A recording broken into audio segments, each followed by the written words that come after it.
বাসের ড্রাইভার আসলে কোনো মানুষ নয়, বরং সে বাসের সাথে মিশে থাকা একটা অংশ। আর বাসের ভিতরে যে বৃদ্ধকে দেখা গিয়েছিল, তিনি আসলে একজন তান্ত্রিক বা এমন কেউ যিনি এই বাস থেকে পালানোর চেষ্টা করেছেন।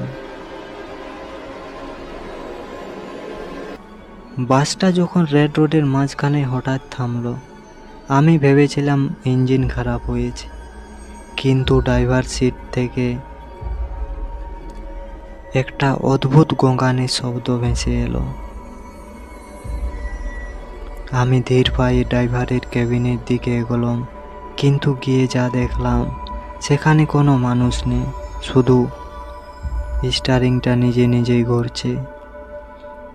আর সিটের উপর পড়ে আছে এক দোলা কাঁচা মাংস আর এক মুঠো নুন। তাহলে বাসটা কে চালাচ্ছে? কন্ডাক্টরের আসল রূপ।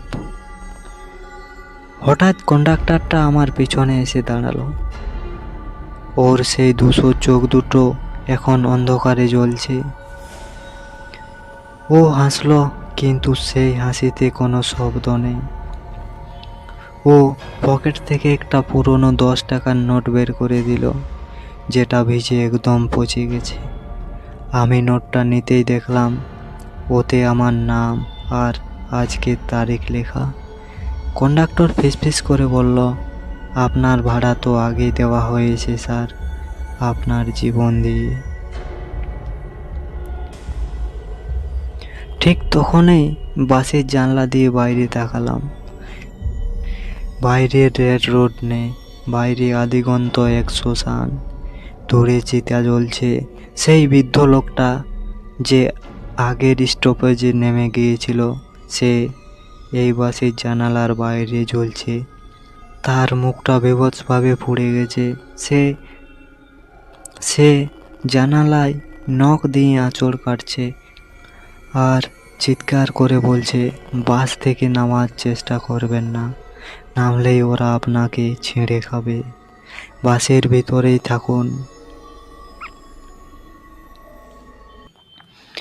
আমি পাগলের মতো দরজার দিকে ছুটলাম, কিন্তু বাসের দরজা উধাও। সেখানে শুধু নিরেট দেওয়াল। বাসের সিটগুলো এমন ধীরে ধীরে লাল হতে শুরু করেছে যেন ওগুলো গদি নয়, রক্ত মাখা চামড়া।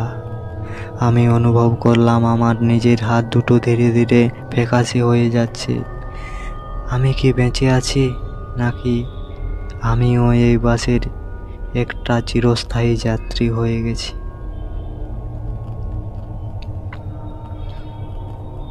বাসটা আবার চলতে শুরু করলো।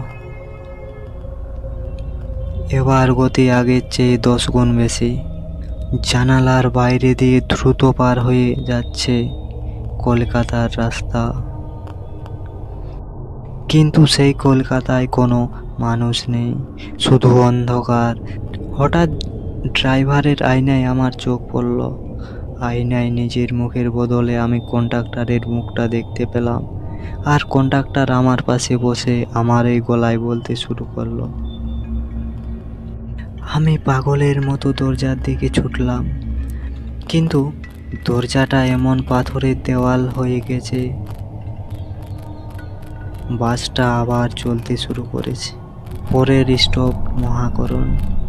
কিন্তু মহাকরণে কি আসলে কেউ আমাদের জন্য অপেক্ষা করছে, নাকি সেখানে আমাদের জন্য সাজানো আছে অন্যান্য বিভীষিকা?